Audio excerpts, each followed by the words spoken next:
हैदराबाद में समाजी तंजीम पारां पानी के इंतजाम कारी में औरतन की शमूलियत वारो बिल पास कराईंदड़ मुतहदा MPA राना अंसारी की मान में आजियाणे वारी तकरीब मुनक़िद कई वई। समाजी तंजीम MDF पारां पंहिंजे ऑफिस में मुनक़िद कयल आजियाणे वारी तकरीब में मुतहदा क़ौमी मूवमेंट के MPA राना अंसारी ख़ास मेहमान तौर शिरकत कई। तकरीब में सिंध के मुख़्तलिफ़ शहरन के हारियाणियन वॾी अंग में शिरकत कई। उन मौके ते मुतहदा MPA राना अंसार जो चवण हो त बिल पास कराए खेसि दिली खुशी थी आहे।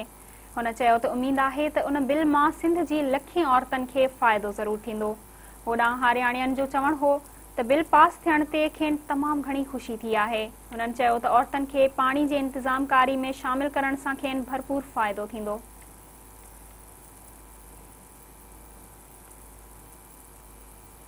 ही जो प्रोग्राम हो जो Sindh water management ordinance 2002 amendment bill जो पास थो है उन पास कराइण वारी जो असेंबली में खड़ी वञण वारी उनके परसू करण वारी अॼु असांजी अदी राना अंसारी जो MQM पार्टी से ताल्लुक़ थी रखे वुमेन कॉकस की मेंबर है।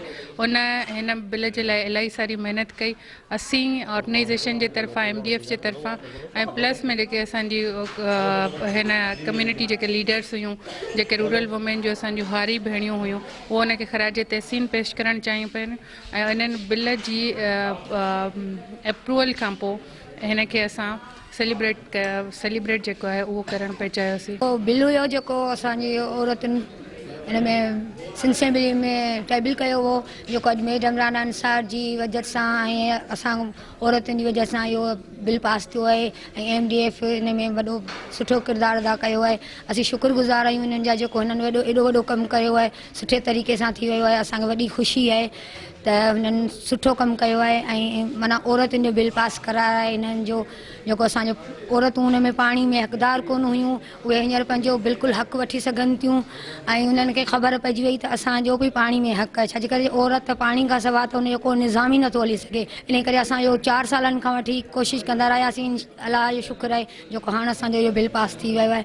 MDF वारनि जी वॾी महिरबानी जंहिं असांजो इहो बिल पास करायो मैडम राना अंसार। असांजी MDF जी तंज़ीम हिकिड़ा ठहियल हुई असांजी उन में जेको वाटर कोरस सां जेको कमु हलियो हो चऊं त तव्हांखे वाटर पको कराए ॾींदासीं। तव्हांजी हिकिड़ी तंज़ीम ठहंदी औरतुनि जी ऐं औरतुनि जी शमूलियत पाणीअ में हुजे हुई त कोन पर जे हाणे विझूं था त पोइ तव्हां ई बिल पास करायो।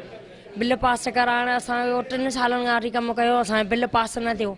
इन में मैडम राना अंसार जेका आहे असां मदद कई आहे वो असांजो सिंध असेंबलीअ मां जेको आहे बिल पास थियो आहे। असांजा वाटर बि ठहंदा ऐं जेको अक्रम वाह आहे उनखे बि सुठे तरीक़े सां जोड़ियो वेंदो त असांजी जेके बनियूं आहिनि सुठो फसल ॾींदियूं ऐं उन मां असीं कामयाबु वेंदासीं। मुंहिंजो नालो सायरा सोलंगी आहे, ॻोठ अजमेरार सोलंगी दे आलणी। हीउ जेको असांजो MDF जो प्रोग्राम हो हुन बिल जमा कराइण जो 4 साल थी चुका। असां पाण वियासीं सिंध असेंबलीअ में हुयो